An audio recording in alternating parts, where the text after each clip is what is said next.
जमीन व्यवहार प्रकरणामध्ये पार्थ पवारांना क्लीन चिट दिल्याची चर्चा आहे। पार्थ पवार जमीन व्यवहार प्रकरणामध्ये 3 जणांवर गुन्हा दाखल झालाय। शीतल तेजवानी, दिग्विजय पाटील आणि निलंबित उपनिबंधक रवींद्र तारू यांच्यावर गुन्हा दाखल झालाय।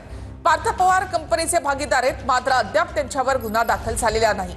पार्थ पवारांचे अमेडिया कंपनीमध्ये 99% शेअर्स आहेत, तर केवळ 1% दिग्विजय पाटील यांचे शेअर असल्याची माहिती आहे। अमेडिया कंपनी जमीन व्यवहार प्रकरणात 3 जणांवर गुन्हा दाखल। शीतल तेजवानी, दिग्विजय पाटील आणि निलंबित उपनिबंधक रवींद्र तारू यांच्यावर गुन्हा दाखल। तिघांवर मुद्रांक शुल्कात फसवणूक केल्याचा ठपका।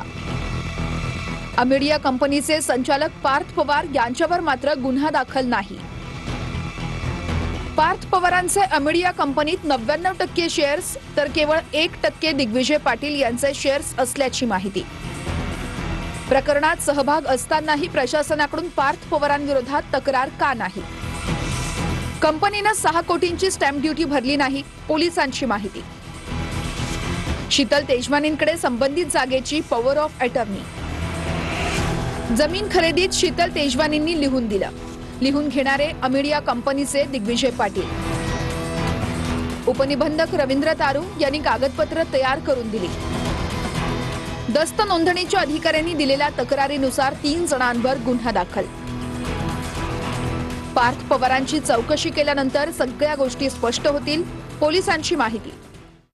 अमेडिया कंपनी जमीन व्यवहार प्रकरणात 3 जणांवर गुन्हा दाखल। शीतल तेजवानी, दिग्विजय पाटील आणि निलंबित उपनिबंधक रवींद्र तारू यांच्यावर गुन्हा दाखल। तिघांवर मुद्रांक शुल्कात फसवणूक केल्याचा ठपका। अमेडिया कंपनीचे संचालक पार्थ पवार यांच्यावर मात्र गुन्हा दाखल नाही।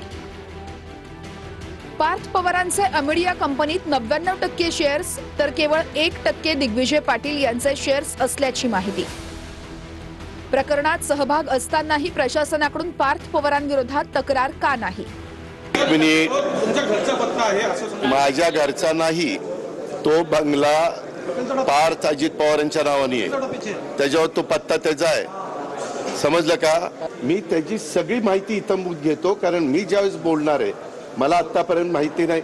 मी आता बोललो नसतो तर तुम्ही म्हणला असता की बाबा इथं कुठेतरी पाणी मुरतंय। तुम्हाला सगळ्यांना माझा स्वभाव माहिती आहे, मी कधीही चुकीच्या कामाचं समर्थन केलं नाही। जर चूक झाली तर मी कबूल करतो, ही माझ्याकडनं चूक झाली, मी ती दुरुस्त करतो, परंतु ह्याच्यात माझा दुरान्वय पण संबंध नाही। मी कुणाशी चर्चाही केलेली नाही, मी त्याच्या संदर्भात कुणाशी बोललेलो पण नाहीये। कुणी परवानगी दिली कुणी नाही, मी आपल्याला सांगतो, मी आजपर्यंत कुठल्याही माझ्या जवळच्या किंवा लांबच्या नातेवाईकांच्या संदर्भामध्ये कुठंतरी त्यांना फायदा होण्याच्या करता एकाही अधिकाऱ्याला कधी फोन केला नाही किंवा कधी सांगितलेलं नाही।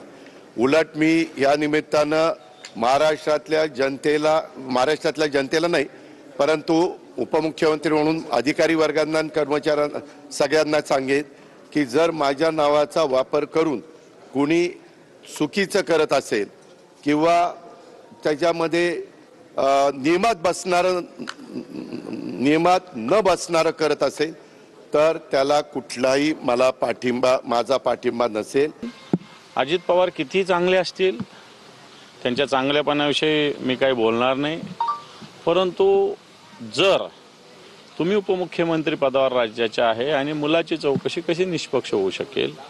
आणि म्हणून नैतिकदृष्ट्या एकदा दादानी असंच यशवंतराव चव्हाणांच्या समाधीवर जाऊन प्रायश्चित्त म्हणून काही दिवस राजीनामा दिला होता। मला असं वाटतं काही दिवस अशा पद्धतीनं अजितदादांनी बाजूला व्हावं, चौकशी करावी, दूध का दूध पाणी का पाणी होऊ दे। मुख्यमंत्री जे मी म्हटलं बिझी आहेत, एक तर बिहारमध्ये होते आणि दुसरा आता अजितदादावरती पांघरून घालण्यासाठी बिझी आहेत। म्हणजे तिकडे जमिनी बळकावणे चालले आहेत आणि माझ्या इथल्या शेतकऱ्याच्या जमिनी वाहून गेल्या आहेत। त्या वाहून गेलेल्या जमिनीसाठी मुख्यमंत्री येणार नाही, पण चोरलेल्या जागेसाठी मुख्यमंत्री तिकडे पांघरून घालायला बसले।